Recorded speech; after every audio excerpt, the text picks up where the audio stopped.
The 9th International Seminar of the Organization of Petroleum Exporting Countries, OPEC, is underway in Vienna, Austria.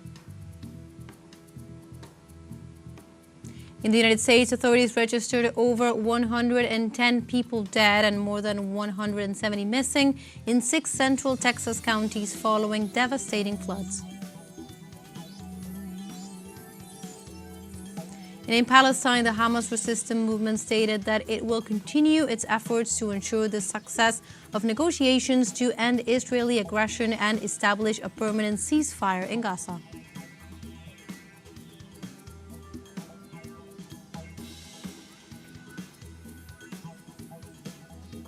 Hello and welcome to From the South. My name is Belén de los Santos. I'm from the teleSUR studios in Havana, Cuba. We begin with the news.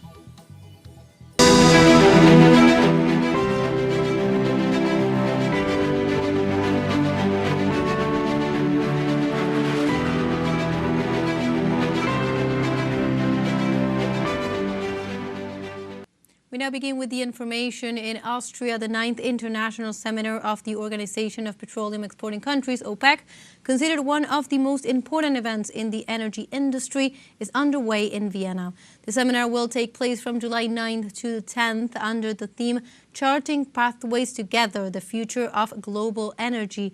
Among the guests are political figures from OPEC member countries such as the United Arab Emirates, Algeria, Nigeria, and others who will participate in the Declaration of Cooperation, as well as participants from energy-producing and consuming nations. Founded in 1949, the Organization of Petroleum Exporting Countries is an intergovernmental group created to coordinate and unify the oil policies of its member countries, as well as to regulate the international crude oil market.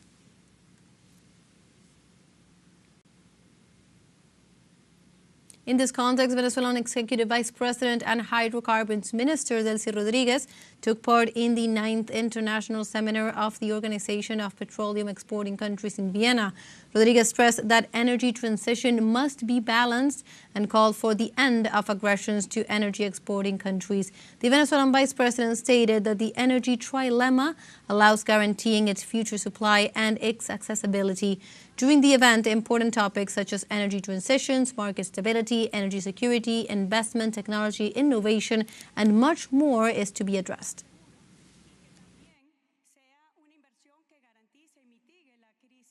Venezuela cannot be excluded from the world energy formula. Year 2015, 2016, 2017, economic blockade against the hydrocarbons industry in Venezuela. Have you noticed? With the geopolitical situation in the world today, the world is at war, it is at war.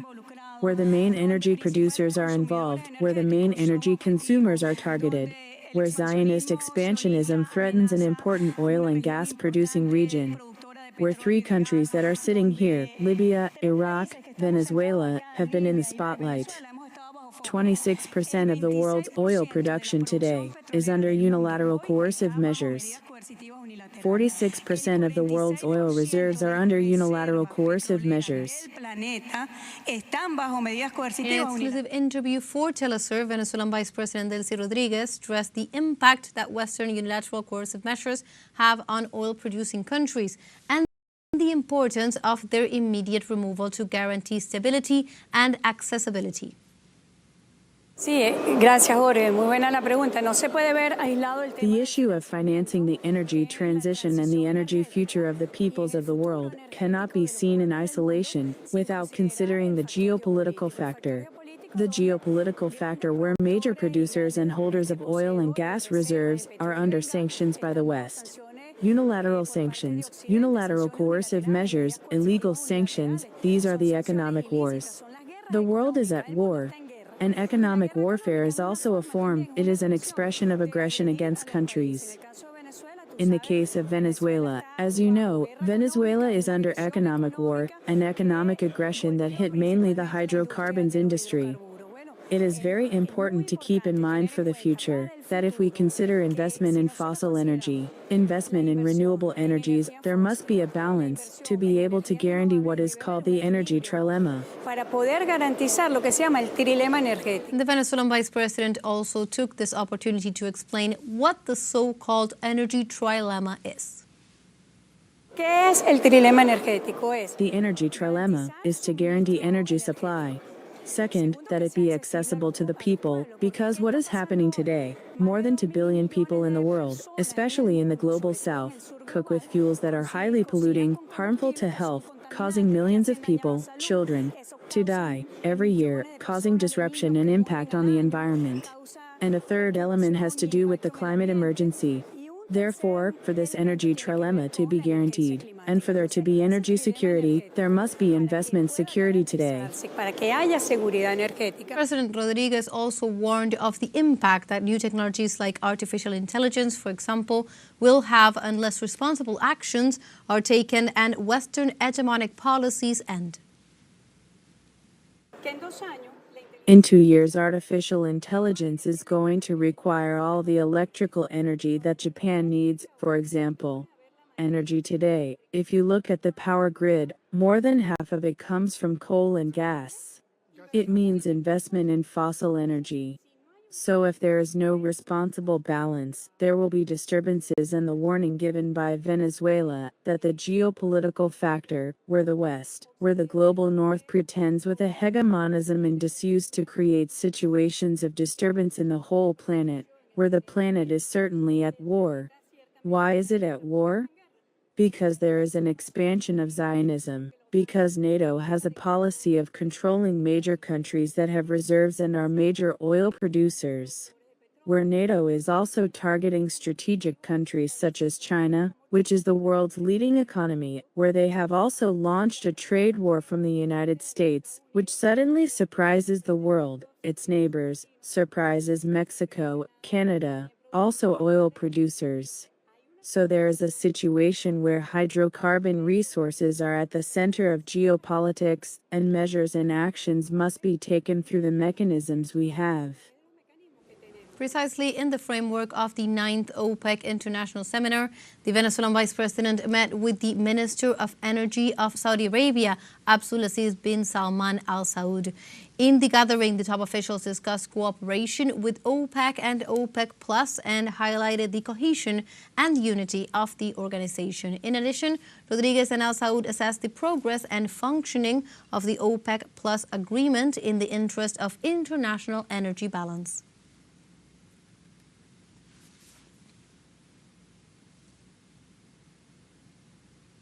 We now move on to other topics. We go to Argentina as social organizations and political activists expressed their support to former President Cristina Fernández de Kirchner amid the celebrations for the 209th anniversary of the nation's Declaration of Independence. The rally was called by the former president's political collective Argentina con Cristina to be held at Buenos Aires Parque Lezama. The organizers of the event called participants to carry Argentinian flags as a symbol of unity and resistance. In addition to the march, cultural interventions, live music, and participation of popular artists took place.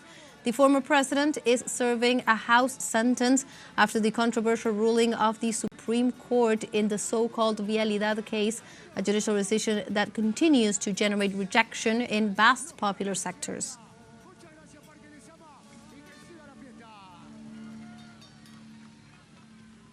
In this context, the government of Venezuela salutes the heroic people of Argentina on the occasion of their Independence Day. The communiqué salutes the Argentine people, stating that on this sacred occasion, we pay tribute to the men and women who, with courage and patriotic conscience, confronted colonialism and paved the way for the freedom of the continent.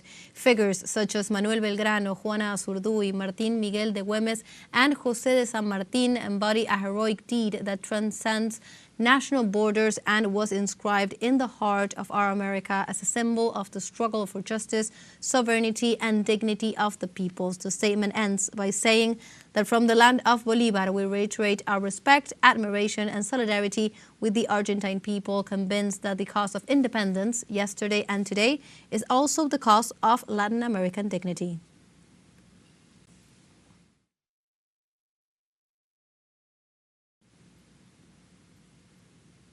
And now we have a short break coming up, but first, remember you can join us on TikTok at teleSUR English, where you will find news in different formats, news updates, and much more. We'll be right back. Stay with us.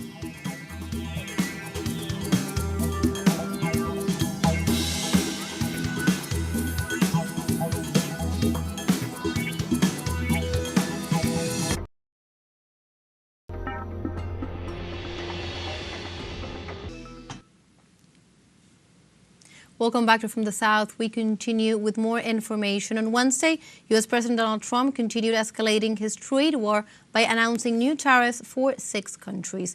The head of state took to his Truth Social account to post new tariffs letters ahead of a scheduled meeting with West African leaders.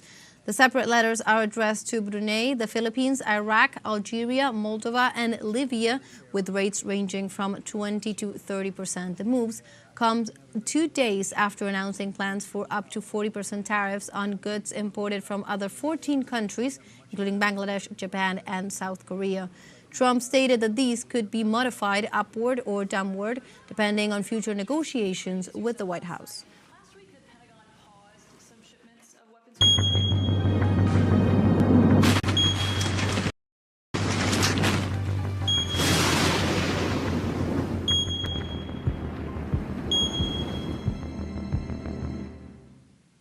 We now move on to other topics, but we stay in the United States as authorities registered near 120 people dead and more than 170 missing in 6 central states in Texas counties following devastating floods. Most of the victims occurred in Kerr County, where at least 95 people died, including 36 children, according to the latest update from Sheriff Larry Leyta.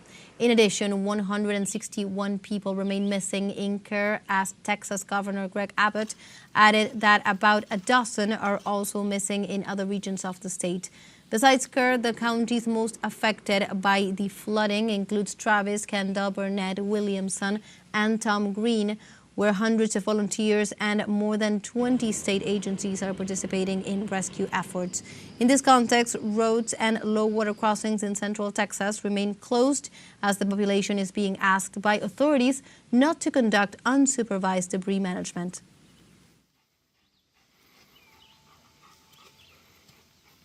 As of 8 a.m. this morning Central Time, there are 95 deceased. I'm going to kind of break down the numbers for you.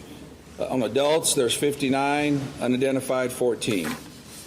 Children, 36, unidentified 13. Camp Mystic currently still has missing 5 campers and 1 counselor. Officials report there are 161 missing people in Kerr County area. Community members are asked not to conduct debris management of their property until directed by law enforcement. There is also a no-burn ban in Kerr County at this time till further notice. Meanwhile, in Mexico, severe flooding caused by Tropical Storm Barry has forced the evacuation of more than 300 families after the Thames River overflowed its banks in the Tampico area. Civil protection agencies reported that floods may have reached their peak. In this regard, they reported that water levels of the Chirel remained stable despite the heavy rains. Also, government authorities deployed the DN3 disaster plan for the distribution of food and water to the affected areas. Moreover, the agencies emphasized that measures will be taken to fight dengue fever that could spread as a result of the floods.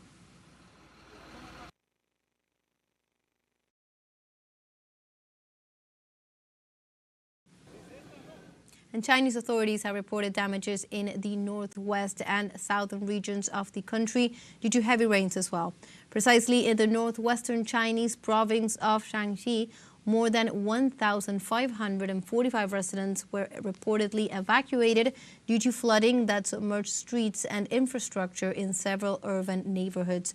Meanwhile, in the southern province of Guizhou, flash floods swept through the Qingshu County, while further south, the metropolis of Chongqing also experienced heavy rainfall. In this context, rescue teams continue to search for at least 5 missing individuals and have issued warnings due to the persistence of the geological hazards, including landslides. Torrential rains are forecasted to continue in some areas in the coming days.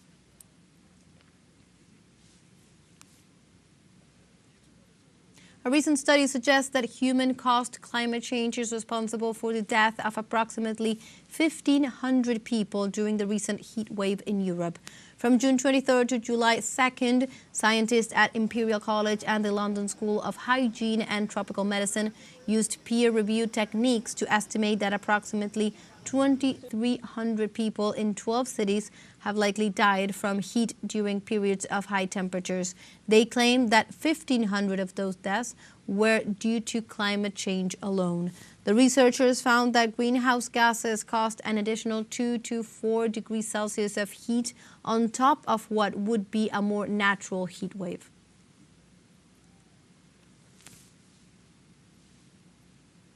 And we come back to Latin America as recovery and rescue efforts continue in Guatemala after a wave of earthquakes left at least 3 dead and several injured. The operations of firefighters and rescue workers were still underway Wednesday, transferring the victims to hospitals and providing first aid to those who need it on site. According to Guatemalan authorities, more than 37 earthquakes and aftershocks with magnitudes ranging from 3.0 to 5.6 were reported in the country on Tuesday afternoon. The tremors were felt as far away as El Salvador and resulted in the evacuation of buildings, landslides, and minor property damage. The chief of the Volunteer Firefighters and Rescuers Brigade, Saulo Morales Perez, informed that at least 5 people were injured and 3 others were confirmed dead after being trapped in a vehicle that was crushed by a rock.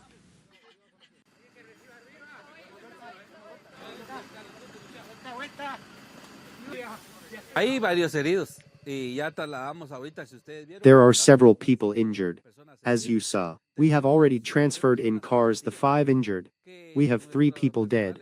Our personnel is there, and they are going to work all night and part of tomorrow. We believe it will take 1 or 2 days.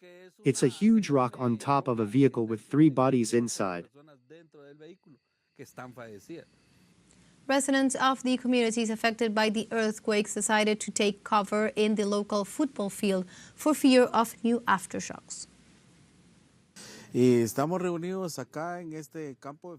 We are gathered here in this local football field because this Tuesday's earthquakes have been very strong, and as it happened in the past, people are a little afraid and scared, especially because of what has happened before, so we feel safer here because we are not surrounded by any kind of walls. We now move on to other topics. In Panama, more than 35% of teachers remain on strike in protest against the Social Security reform law and the administrative persecution by the government. Leaders in the education sector reported that 51,000 teachers nationwide joined the protest that began in April. However, after 11 weeks, at least 18,000 of them are still on strike to put pressure on the executive branch. The Panamanian Teachers Union said that the action has led to the closure of schools in several provinces of the country, while teachers continue pushing for the repeal of the law that reforms the Social Security.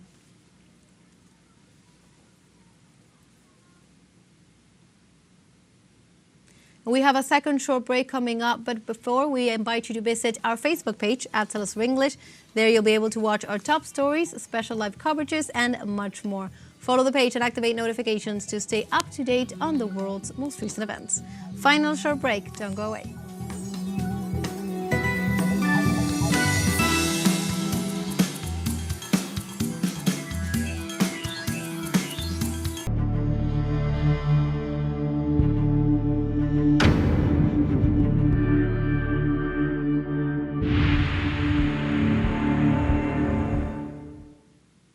Welcome back to From the South. We continue with more information. In Palestine, the Hamas resistance movement stated that it will continue its efforts to ensure the success of negotiations to end Israeli aggression and establish a permanent ceasefire in Gaza. As part of its commitment to the success of the ongoing efforts, the movement has demonstrated the necessary flexibility and has agreed to the release of 10 Israeli detainees. The movement also stressed that it hopes the agreement will ensure the flow of urgent humanitarian aid and alleviate the growing suffering of the Palestinian people. Moreover, Hamas detailed that they will continue to work with the mediators to overcome the obstacles despite the difficulty of the negotiations due to the inflexibility of the Israeli occupation. De tregua en Gaza, donde se registraron al menos 52 israelíes aún vivos a cambio de la liberación de presos palestinos. Precisely in this context, the Israeli occupation forces have claimed over 100 Palestinian lives in the Gaza Strip in the latest hours as a result of their recurrent onslaughts. Health briefings detailed that the advance of the Zionist troops had caused more than 500 injured and many victims that are still trapped under the rubble. Likewise, health authorities warned that several people had been killed in the Gaza Humanitarian Foundation aid distribution centers controlled by Israel and the United States. Since October of 2023, the ongoing Israeli genocide has pushed up the Palestinian death toll to nearly 57,700 people, most of them women and children.